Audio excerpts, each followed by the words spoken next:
Hey everybody, we're going to wait a minute here for everybody to come over from the demo.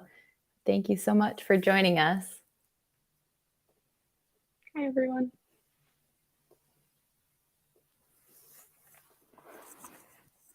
How's everyone's day going?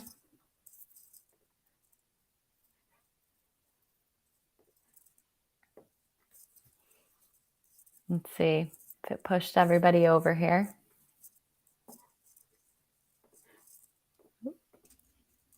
Hey, Ryan. Hello. Thanks so much for the great demo. My pleasure.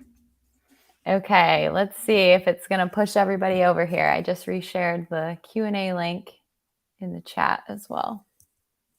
We'll give everybody, let's say 2 minutes here. Hey, Sanjay. Hey, Sergey. Nice to see you all in the YouTube chat here. Okay, I can see a good number of us are coming over here, so I think we can get started. But hi, everybody. So nice to see you here on YouTube. Hope everyone's having a great Wednesday. And thanks for joining us over here for the live Q&A. And thank you so much, Ryan, for the great pins demo as well. I guess we could all introduce ourselves here too. If I haven't met anybody yet, I'm Rachael Dempsey. I lead our customer marketing and pro community here at Posit. And Ryan and I are joined by a special guest here today. Isabel, if you want to introduce yourself. Hi everyone, I am Isabel. I am the maintainer of the pins for Python package and also the vetiver for Python package, which is a model ops package that lives very closely to pins. So I've got a lot of love for this nifty little tool that I get to use all the time. It's quite useful for my everyday work. So thanks for having me. That's awesome. Thank you again for joining us, Isabel. And Ryan, I know you introduced yourself before in the demo, but why don't you introduce yourself again here too? Yeah, absolutely. Yeah, so I'm Ryan. I'm a data science advisor here at Posit, and I'm the one whose voice you just heard for the last half hour. I really enjoy giving these demos, and I hope you all are finding them valuable. It's pretty hard to believe I've already been doing this for 5 months, but hopefully this structure works well for you. I saw a lot of great feedback afterwards in the chat, and so we're certainly going to incorporate that feedback into future demos. I would love any additional feedback and love all of your questions about pins, workflows, Posit Team, all that fun stuff. Awesome. Well, I was talking to a few different community builders, and we were talking about fun questions to ask people in the community. And I would love to ask you all here, what's something that you're proud of this month? And maybe Ryan and Isabel, you could answer that for me too. Isabel, you want to go first? I put everybody on the spot here, but I love hearing these answers. I think in a non-data science world, I'm so proud of, I have a 5-month-old puppy that is a little high energy, and she finally learned how to sit and down this month, which is very exciting. Maybe That's in awesome. a data science world, I have been a long-time contributor and user of pins, but it was just within the last month that I was promoted to maintainer. So that is also something I'm very proud of and excited to continue working with. Congratulations. That's awesome. Ryan, what about you? I would say from like a non-data sciencey, non-Posit thing, my wife and I are expecting our first kid in December, and we've procrastinated a lot in preparing for this kid. And I finally painted the baby room, and I am very proud of that. Congratulations. Okay, I'll go. Non-data science. I've been taking learning guitar more seriously the past few months, and I've actually been practicing a lot more. Work related, we're working on releasing a new Posit Connect page that I've worked on a lot, the first iteration of it, and hopefully that's going to be going live this week. So really excited about that. Okay. I don't know if anybody was writing in the chat what they're proud of too, but would love to hear that. I really enjoyed it. It said like, yay puppies, yay babies, yeah. yay practicing. Awesome. Well, let's jump into some of the questions from earlier. As a reminder, you can ask questions anonymously too, but you can also use the YouTube chat here. So on the screen, it says the short link pos.it/demo-questions. That will bring you to Slido where you can ask anonymously. And we'll be hanging out here for 15, 20, however many minutes you all are asking questions. But one of the questions from earlier was, are pins mainly for sharing data between users, or can our code be shared or pinned as well? Yeah, I can probably take that one, and Isabel, you can add any additional comments. Pins are really great for sharing typically objects, so things like data sets, models, plots, objects in R and Python. In terms of code itself, we would certainly suggest some type of version control using Git, for example, publishing your source code to GitHub, which makes it super easy to share that source code with other users. So I wouldn't necessarily say pins is a great way for sharing code, but it is a fantastic way for sharing the objects that you're creating in R and Python. Thank you. I would completely agree with that. If you're looking to use the best tool for the job, I would say a version control for code, and then pins for a little slice of data, or not necessarily large data sets. This is not a replacement for a database, but being able to share code quickly with others, probably not for pins. So Isabel, I know you helped me answer this question in Slido. But the question was, why do you paste the API key in the Jupyter notebook? Is that a security risk? So this is a demo. This is not a security risk for us in this very moment. It is best practice to be using a package called .env in the Python world. In the R world, it will automatically load from your environment when you make the board connect. But in Python, if you use that .env package, you can use a .env file, and it will load in all of your environment variables. Then you don't have anything in plain text, and you can share your screen with others, and they won't see your API key. And is .env, it's just like BOTENV? Yep. Okay. Kind of like the phonetic spelling of like the period env file. Okay. Awesome. Thank you. Okay. Another question I'll copy over to show on the screen here is wondering about the speed with large data sets or objects and the relative merits of different object load methods, local, directly from pins, loaded into memory from pin. Can either of you speak to that? I can at least start in something Isabel already briefly mentioned, that pins is really great for sharing these like final products that you've built, whether that be like a cleaned up data set or a polished model or just really pretty plot that you want to share with other people or other pieces of content, for example. It is not a substitute for storing terabytes of data, for example. And you should really consider using a database for stuff like that. So I always personally like, if I have a raw data set, I clean it up, it's nice and pretty, and I want that data set to feed into a lot of different pieces of content. That's a perfect use case for pins, in my opinion. Isabel, anything else you want to add there?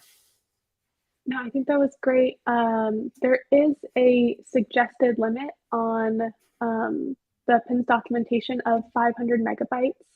That is what we have tested up to, and we know pins is super equipped to handle. So anything after that is a little bit at your own risk for the speed and, I guess, the merits of loading from different places. Thank you. I'm going to jump over to some of the YouTube questions here. And I see Rebecca. Hi, Rebecca. Asked, are there other features?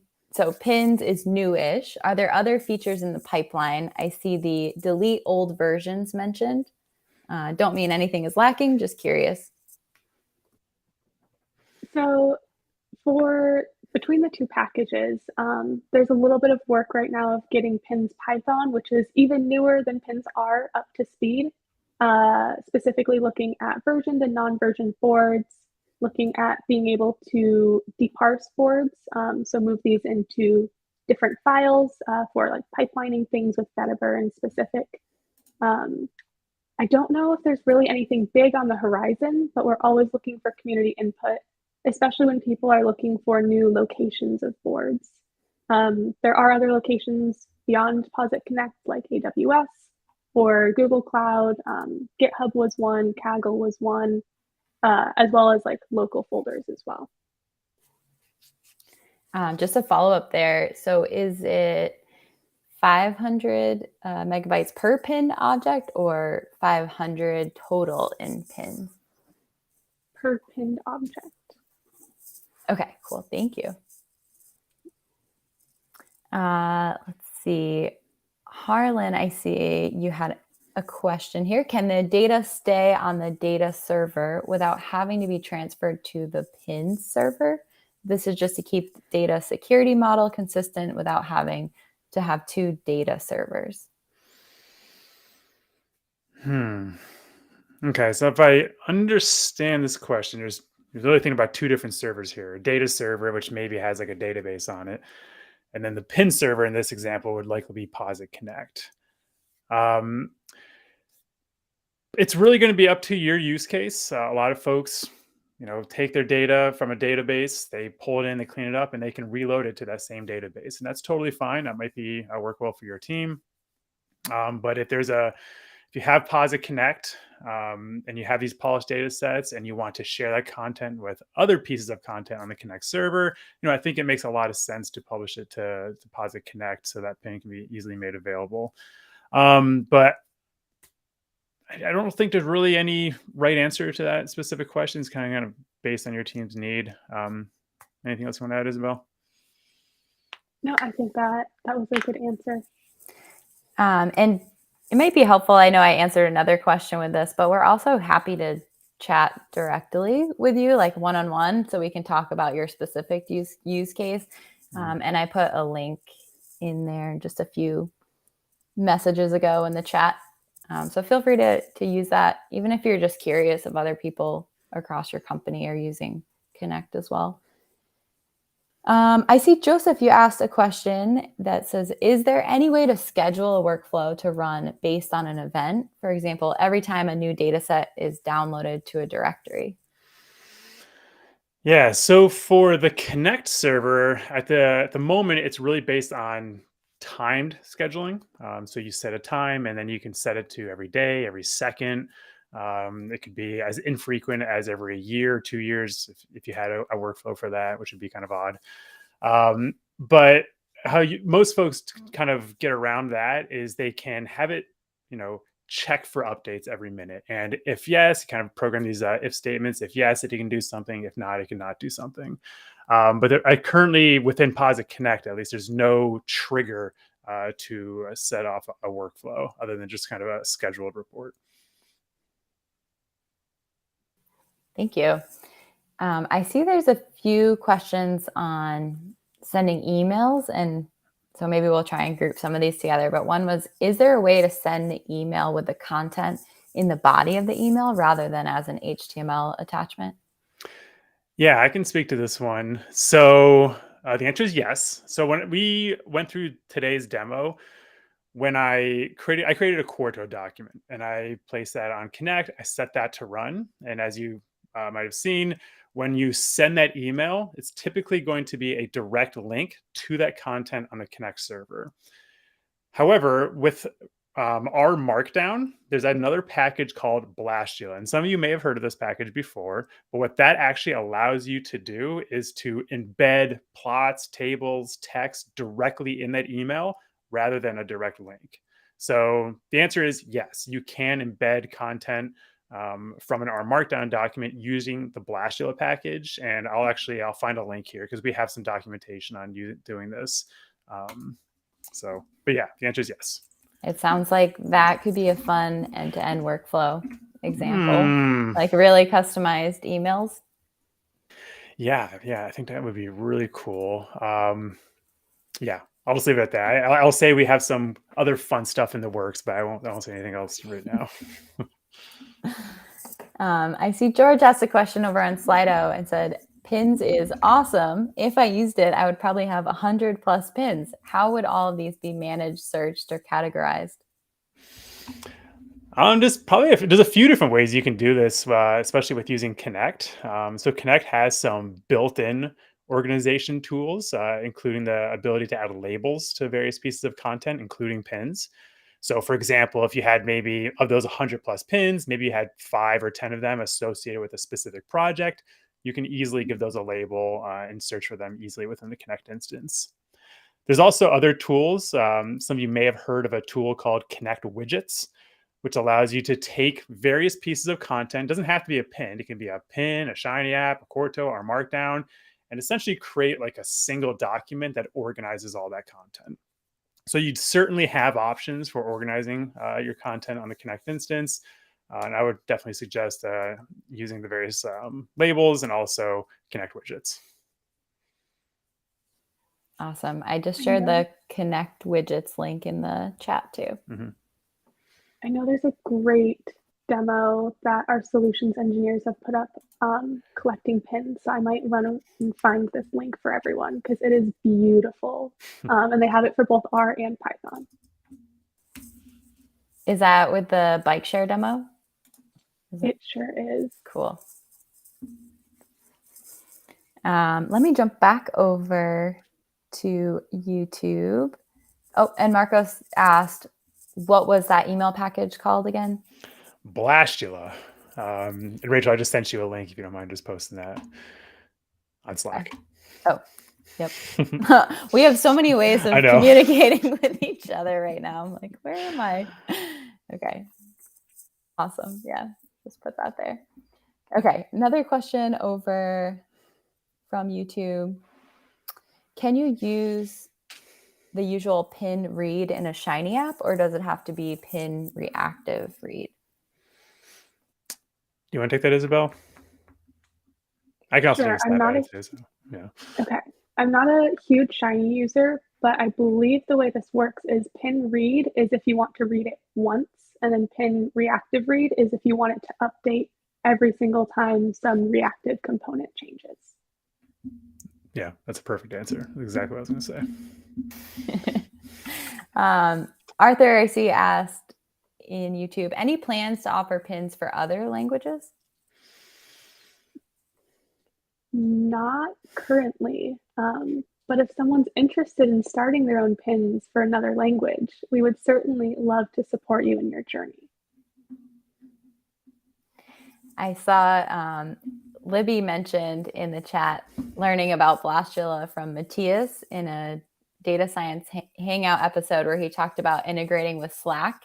And I will definitely share that one in the chat here as well. That was a great call out, Libby. Let's see. Going over to... Oh, well, here's an easy question for me. Is this Q&A recorded so we can re-listen to it? Yes, it is. So the recording will be made available immediately at the same link here. Follow-up question on the emails. Could you just create the email on Workbench and have that run from Connect when the data is updated for the Connect pin? Yeah. Can you just create the email on Workbench and have that run from Connect when it did? Yeah. So actually the link that Rachel posted a bit earlier, it's on our solutions.posit.co website, where we talk about leveraging Blastula and creating emails. The way that article actually works, it creates like a conditional email. So it only sends an email if, for example, the data is updated. And then it'll send an email. And if it's not, it won't send an email. So I think you might be able to find some value checking out that article there. But you can certainly code up these solutions to meet your needs however you want. Awesome. Thank you. Marco said, I need something like Blastula, but for Python. Isabel, any ideas? That's a great comment. I will take that to heart. We're always looking for fun new packages that exist in R, especially because the Python world has so many great tools, but sometimes it's those little things that are so useful that I think R has invested a lot of time in tiny little packages for everyday things. Thanks for the tip, Awesome. Marcos. Another question in Slido is, what are the drawbacks of using pins to store data? For example, would it be hard to find the docs if you have many?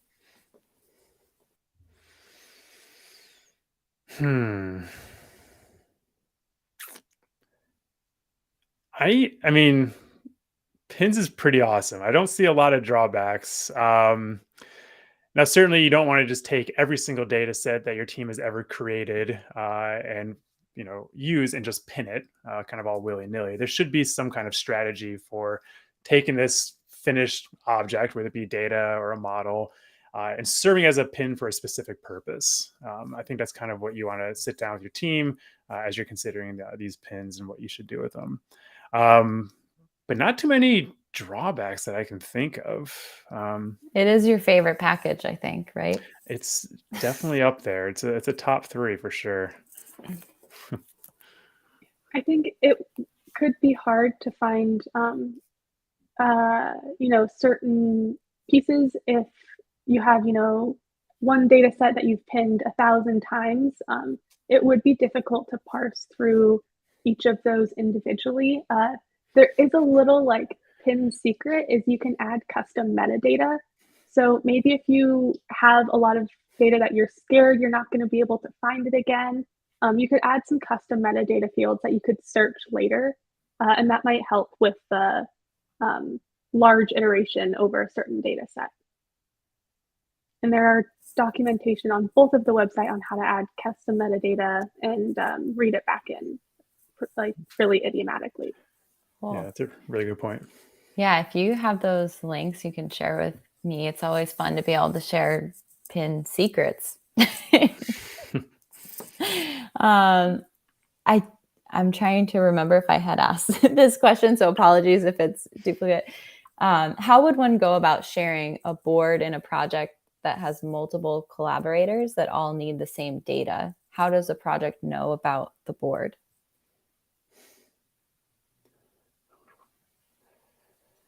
Sharing a board. So, okay. So is this multiple people working on a single project?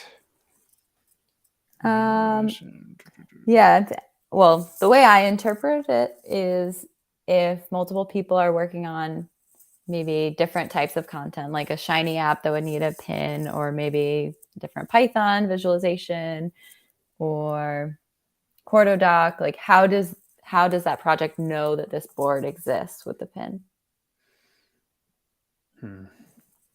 So every time you're creating a new document or a new artifact, or what I think is what is being referred to as a project in this question, you're going to have one line of code, two if you want to return it across multiple lines, that says board equals board connect, or board equals board folder. And that is how that specific piece of code knows about the board. And you will run that every single time you create a new artifact. Let me know if that does not answer your question, though, and I'm happy to elaborate more. Yeah, and I think like what Isabel mentioned, we talked about pinning to Posit Connect. That is one type of board. There are plenty of other boards you can choose from based on how your team operates. But again, for these types of demos, we're really just trying to highlight the advantages of using Posit Connect as your board. I was copying over into the chat what Isabel mentioned on custom metadata. We just shared the link there too. Another question from YouTube was, so if you're on a team and you do the work in Posit Workbench, how do you pin the output for your team instead of it just being used by yourself? Yeah, the working workbench. How do you pin the output for your team instead of yourself? So yeah, so that's actually kind of like a perfect use case for Posit Connect. So Connect, the take-home message is that it takes anything you publish to it, a pin, a Shiny app, Quarto document, anything, and makes it easily, but also kind of you can totally customize who has access to it and who you can share it with. So we talked about it. I'm not actually sure if we covered it in a lot of detail in today's demo, but once it's hosted on Connect, there are sharing settings. And so if you want to take that pinned output and you want to share it with your teammate, other people that have access to Posit Connect, you can be very explicit and kind of call them out individually. You can open it up to everyone who has access to Connect server, or you can open it up to the world as well. You have a lot of options for how you can share this pinned object with your colleagues. Great, thank you. Let's see. What is I think we touched upon this just a little bit, but what is the pin archival process? Go for it, Isabel. Or I can also take this one. You start. Yeah. And then I'll finish. Yeah. Yeah. So I guess maybe just to make sure I totally understand the question, I think it's referring to probably more like the pin versioning. And so as you take a pin and that data, will essentially change. Most data does. You can pin it to the same location and it doesn't overwrite the original data. It just creates another version on top of it. And so you can essentially have multiple archived versions of the same pin in one location rather than having like 20,000 data sets. And I know as we've been teasing this demo on like LinkedIn and stuff, we talked about how do you take a data set or anything and make it like the final version? Like, what do you call it? Is it data final 1, data final 2, data final, I'm totally serious .csv? The versioning allows you to just have it in one location, and the most recent version will always be up to date, but you can always go back to previous versions as well. And you can kind of set thresholds, like how many you want to save. And Isabel, I'm not sure if there's like, there are ways to trim certain versions as well. Is that correct? That is correct. You can use something called pin prune, I believe is the function that you would be looking for to remove pins at a certain interval. Yeah. I loved seeing everybody's responses when I posted about that, like data final. Someone said their favorite one was presentation V7 final. Don't use this one. Rebecca, I think I maybe missed this question earlier. You said, I see the 500 megabyte in the documentation. Is there a way, or maybe it exists, to throw a warning if you're trying to pin something larger than that? Oh, I don't know if off the top of my head if it does throw a warning or not. Connect will fail if you pin something larger or like so large that it can't be handled. I don't know if we would ever have like a hard error, just because that is a little bit of a fuzzy, like if you pin something that's 501 megabytes, I don't want your entire pin to fail. But this is great feedback that maybe it should be either something subtle or maybe a few more times in documentation or somewhere. Because yes, it is hard to remember all those nitty-gritty pieces as you're trying to just complete an end-to-end workflow. Yeah, it's good feedback. Thank you. I see someone had asked in Slido, could you provide an email address for follow-up questions? So I don't think I'll regret sharing this here, but you can email me directly. So it's just Rachael@posit.co, and I'm going to put that in the Slido as well. And I'm happy to connect you with the right person on the team or help make sure we answer your questions too. I guess I could copy that over here into YouTube as well. And if you have specific questions on the open source side, feel free to open an issue. It doesn't have to be like a bug or a feature request. It can also be like, hey, I've been thinking about pins in this way. Does this use case make sense or something like that? We love questions like that. And we'd be happy to get back to you. That's great. Thank you, Isabel. Another question is about, and we didn't mention conference yet, but the Posit Conference is coming up in just a few weeks here, and would love to see many of you there. But one of the questions was, will some of this be included in the Posit Conference in Chicago? If so, which sessions? The only thing I can say, we do have a kind of like a professional tool lounge where we can just hang out. You don't have to be a customer of Posit. You can also just, if you're you love Posit and you love data science, a lot of Posit employees are just hanging out and we love talking about this stuff. But I actually will be there.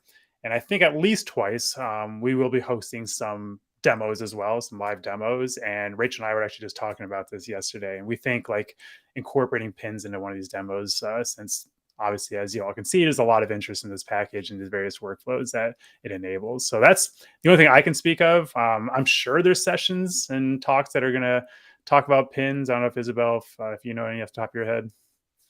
I do not. I know there's a few great workshops that include it. I'm sure it's in there somewhere. I'm not sure which one. I just put the link to the talks and workshops so you can search there. And I think you should just be able to search on pins as well and see which ones. But I will second what Brian said. I'm really excited for the lounge. That will be where I'm hanging out at the Posit Conference too. I guess I'll say it here in case anybody's going to be there. It's going to be right next to the main keynote room, so you won't miss us there. But there'll be a demo screen. So I had just slacked Ryan earlier and said, hey, can we do one of these pins demos there in the lounge too? Let me just say, if there's a question you've asked in YouTube and I've missed it from earlier, feel free to just copy and paste it in again or bring it to the top here. So I'm sorry if I've missed any. And I'm going to go jump over to Slido real quick and see. Oh, this was one I missed. Can somebody download a pin data set or plot directly from the board? They said, I can see this being useful for a not so technical supervisor. With Posit Connect, you absolutely can. When you click on the pinned object, there will be a link to directly download the pinned object. I'm not sure for other boards, but I know you can at least do that for Connect. I'm also not sure for other boards, but that's why Posit Connect it plays so nicely with pins. It's beautiful.